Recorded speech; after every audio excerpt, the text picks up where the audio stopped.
10h21 pontualmente, pessoal. Agora, enquanto isso tudo está pegando, o presidente Lula já está na Ásia, hein? E em meio a grandes expectativas de um possível encontro com o presidente americano Donald Trump nesse domingo ainda, hein? Agora, o presidente Lula fez uma outra declaração crucial nesta manhã. Eu quero acionar agora o nosso repórter, o Igor Damasceno, para entender exatamente ao que eu estou me referindo, Igor. A palavra é sua, conta pra gente.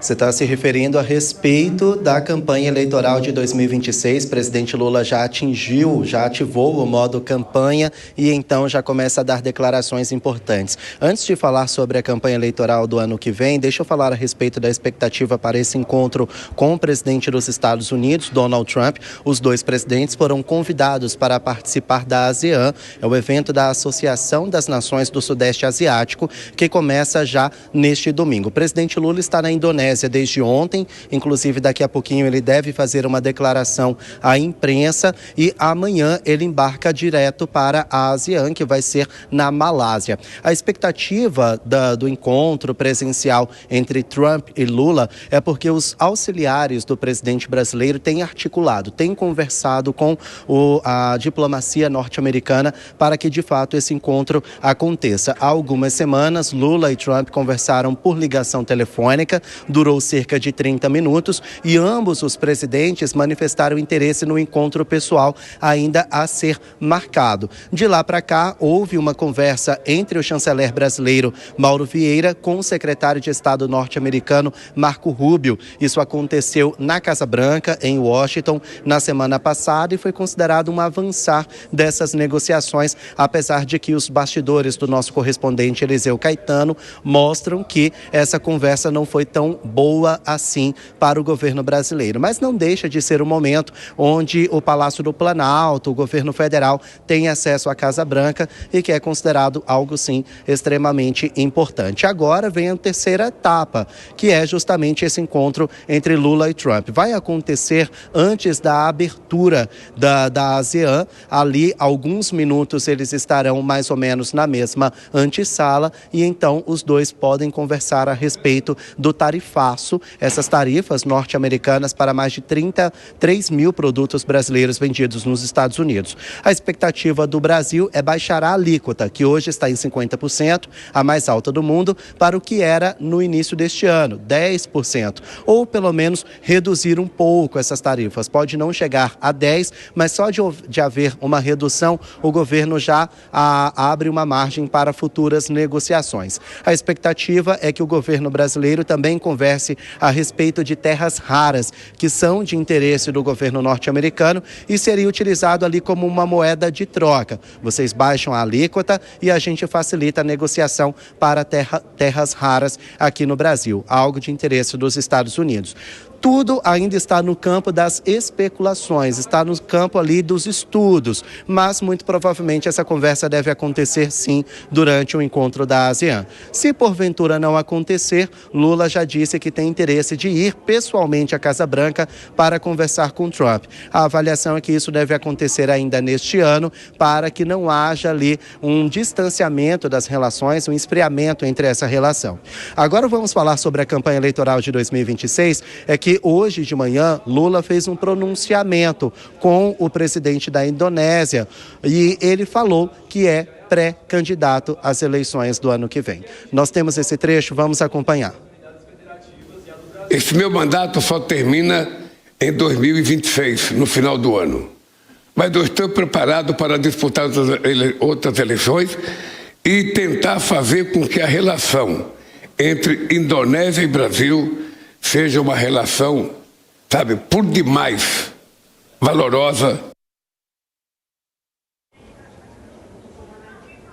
Agora, falando num contexto sobre esse anúncio do presidente Lula, é porque no início desse terceiro mandato havia uma incerteza se Lula disputaria as eleições pela quarta vez, porque na semana que vem ele já vai fazer 80 anos, então a idade do presidente já está um tanto avançada, isso poderia comprometer a situação. E essa história de que Lula seria incerto para 2026 ganhou ainda mais força por causa do ex-presidente dos Estados Unidos, o Joe Biden, que foi obrigado obrigado a abandonar a corrida eleitoral no ano passado, justamente porque a idade já era um critério importante para ele, dando lugar para Kamala Harris. Então, realmente, essa história era uma incógnita. Hoje, Lula disse que está num bom condicionamento físico e que pretende sim disputar as eleições no ano que vem. Isso ali já começa a desenhar o rumo eleitoral, a corrida eleitoral a partir de 2026. Nós que já temos o presidente Lula como pré-candidato e também como pré-candidato o governador de Goiás, Ronaldo Caiado, inimigo político de Lula.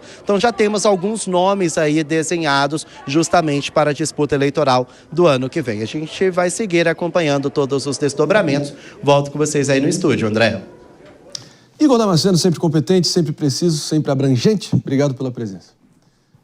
Prato cheio aqui, o buffet está servido para a nossa bancada aqui, dissecar e deixar a nossa audiência também aqui a par de todas as possíveis movimentações. Vamos lá, David de Tarso, o que você achou? Antes de você falar, me perdoa, só para dar um rápido break aqui, convocar um rápido break só para quem está nos ouvindo, pela Rede Jovem Pan de Rádio Morning Show, volta já já. David, palavra sua.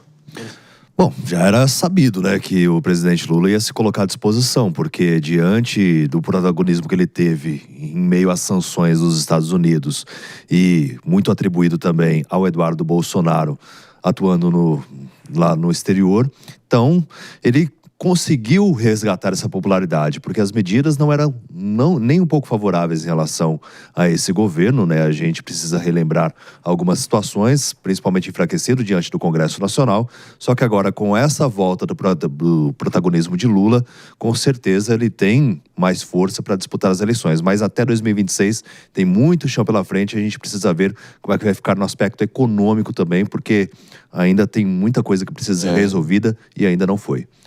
E é aí que mora o perigo, né? Será que vai rolar aquela maquiagem contábil padrão de ano pré-eleitoral para passar o batom no porco e o porco vai começar a roncar a partir de 2027? Já vimos essa história antes, né? Vai passar batom no porco ou não vai? Mano Ferreira. Já tá passando, Marinho. Maquiagem... Não tá esperando pro ano que vem, não. A gente tem que ver. Ontem, por exemplo, o Congresso aprovou mais uma exceção ao arcabouço fiscal. A aprovação de verbas especiais para gastos com defesa nacional. Juntou a direita, que sempre defende gasto para militar, com a esquerda usando o discurso da soberania, deu unanimidade para mais um gasto bilionário fora do orçamento. A questão é essa. A gente vive com uma série de malabarismos fazendo de conta que criar uma exceção dentro do arcabouço faz com que o dinheiro caia do céu ou nasça em árvore. Na prática, o que a gente está vendo é que o presidente Lula recebeu o país do governo Bolsonaro com a relação dívida sobre o PIB na contabilidade do Banco Central em cerca de 72%. E ele vai entregar em 84%, ou seja, 12 pontos percentuais de aumento da relação dívida-PIB. O que isso significa? Que nós estamos gastando como loucos, que nós estamos endividando o futuro do nosso país. Nós estamos jogando a conta para os filhos e netos. Só que, na verdade, nem são os netos, porque 2027, a projeção do próprio Tesouro Nacional é que o país terá um colapso financeiro, porque as despesas obrigatórias, aquelas que crescem de acordo com a lei, da forma como está hoje, já vão chegar a 100% daquilo que nós arrecadamos. Ou seja, não vai ter dinheiro para política pública nenhuma fora daquilo que já é verba obrigatória. Então, nós estamos vivendo uma situação muito esdrúxula, onde, em função dos projetos políticos pessoais, todo mundo finge que não há um rombo para ser resolvido para garantir sustentabilidade das contas e um mínimo de projeção de longo prazo para a economia do país. Mas você colocou bem, né? 2027. Mas até lá, a propaganda vai ser em relação às sanções dos Estados Unidos, a articulação da direita, né? Atribuindo toda a direita em relação a isso, a isenção do imposto de renda para quem ganha até R$5.000. Então tem toda essa propaganda que vai ser feita. Primeiras eleições, a economia a gente vê depois, né? É um rebrand. Exatamente e isso. O problema é que os dados imediatos de, por exemplo, a taxa de desemprego está baixa, as pessoas acham que a inflação voltou água está controlada, ou seja, o imediato dá uma sensação de que a situação não é tão difícil, mas isso é como um carro que anda em motor superaquecido. Você está acelerando mais do que pode sem criar condições para que o carro possa continuar andando. O que vai acontecer em algum momento? O motor vai pifar e vamos ficar parados na estrada sem ter como andar. David, Diego Tavares, eu vou deixar a oportunidade aqui para você finalizar esse bloco aqui, até porque o tabuleiro político está em movimentação total, a todo vapor, e também a todo vapor aqui o retorno de todos os ouvidos atentos sintonizados pela Rede Jovem Pan de rádio. Agora sim, a gente segue repercutindo aqui, caminhando para o final da análise, pessoal. E aqui no Jovem Pan, no Morning Show, análise, são comentários, vocês tirem suas próprias conclusões, mas sempre com muita, mas muita responsabilidade com você, contribuinte, cidadão honesto, trabalhador, você aí do outro lado, que não pode ficar sendo presa fácil para a marquetagem política que vai vir como uma avalanche, mais uma vez, para tentar colonizar as mentes e as telas de vocês e tentar induzir vocês ao erro. O diagnóstico está sendo colocado aqui, vocês tirem suas próprias conclusões, mas me parece, né, Diego Tavares, que, mais uma vez, a receita que Lula e o petismo estão tentando enveredar e embarcar nesse momento é aquela de se endividar e tentar curar, aquela tentativa de curar uma ressaca bebendo mais e mais pinga num país que já está morrendo de cirrose, né?